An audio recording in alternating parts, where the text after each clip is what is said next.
let's jump right into it because I know y'all don't got good attention spans. Let's see what we got. So it's a Strike King KVD Sexy Frog, 5/8 ounce. This is the bullfrog color. Ordered this online a couple weeks ago. Just got it this week. Here we go. We're going to take this, the stock frog. We're going to do 3 things to it. I'm not saying you got to do these same 3 things, but if you want to pick 1 or 2, that's fine. But I take my stock frogs, I do a couple modifications to them from the box to increase my chances of getting some quality bites and also increase my chances for getting a good hookup ratio. I'm going to show you what I do right now. All right, pop her on out the old packaging right quick. Here we go. Now, as is, I'm not saying you can't take one straight from the box like what I just did, tie it on and go get bites. That's absolutely a possibility. But because I can't leave well enough alone, I got to do some stuff to it. Now, we're going to need some tools. I'm going to use some scissors. I'm going to need some pliers. And the other stuff I'm going to need, I'm going to have to show you all that later when we get around to it. But here we go. The first thing we're going to do, these skirt leg, whatever you want to call them, this little stuff hanging out the back. So, I mean, think about it in the water. It's going to be kind of hanging out doing this type of thing until you pop it and stop it. And you're going to have all this kind of stuff hanging in the water. What I found is when you got a whole bunch of material, you're more likely to get a short strike where they strike the legs and not up toward the body where the hooks are.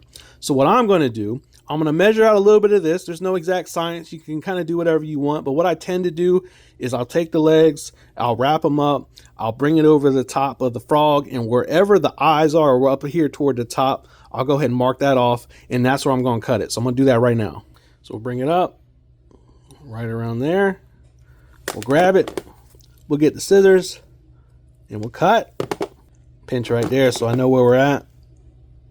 Cut those. Now, the reason we did that, as far as cutting off some of the material, it just makes it to where you don't have a whole bunch of stuff hanging off the back end. I've found that fish will sometimes, they'll go right for the leg material and miss the hooks completely because they got all that stuff hanging down in the water. So if you shorten up the legs, or at least the material hanging out the back, you're more likely to find that they'll hit at least somewhere in the middle where the hooks are, which means you're way more likely to actually get a hookup. All right, so we're going to look at the hooks next. We got them right here. There's one on either side. It's a double hook setup. A lot of the hollow body frogs look just like this.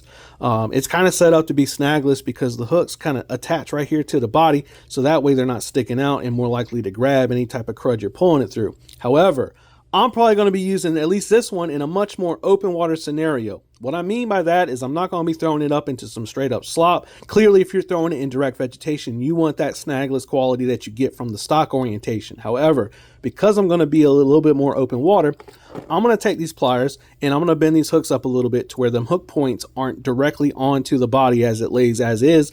The idea is when they hold on to the frog and they expose those hooks, there's way less likelihood that the plastic from the actual lure will prevent the hooks from going somewhere into the fish mouth, which obviously allows us to get a good hookup. So really all we want to do, and you don't got to do a lot. So you see kind of like stock, it's right up there on the plastic. We're going to take it, I'm going to grab it right here at the bend, and I'm going to pull it kind of up in that direction, up and out. We're not going to go directly to the side. We're not going to go straight up. We're going to kind of go there at a 45 degree on both sides to where the hooks will be resting just off of the plastic body. Up and out, up and out.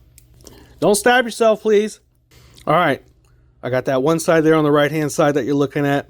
I'm not going to compress the body at all. Now you can see the one there on the left is still as is, but this one here on the right-hand side, see that gap? Yeah.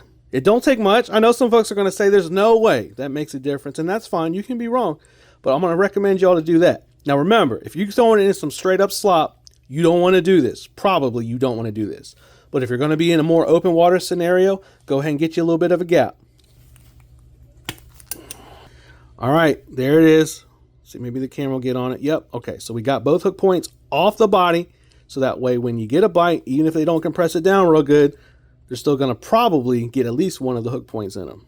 All right, so trimmed up the skirt legs. We got the hooks kind of bent up and out a little bit to get a little bit of gap between the body and the hook points. The third one, we got to move to a different location. Let's go. You already know what time it is, folks. We got the pot of water. We're going to turn on the stove here. We're going to get this water boiling so we can soften the sucker up.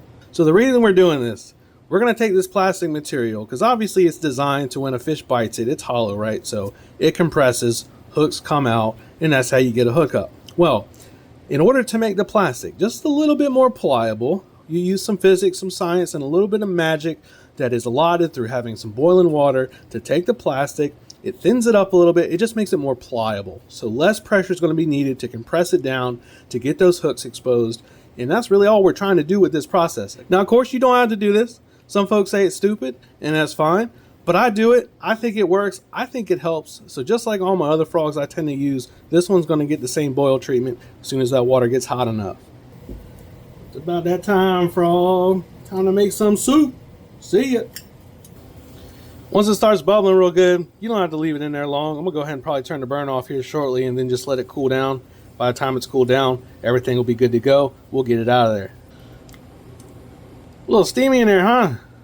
So we're back down here at the workbench following the frog sauna situation. But this one's ready to go. So those 3 tips I got: trim, bend out some hooks a little bit, and boil your frog up to get the plastic a little bit more squishy, so that way you can get them hooks where they need to go, folks. That'll probably get you way more fish than it would have if we just used it straight from the box. You got any tips I didn't show here today, feel free to let me know. Or if you got any questions, drop them in the comments. I'll get back to you as soon as I can. As usual and as always, I appreciate y'all watching. See you on the next one.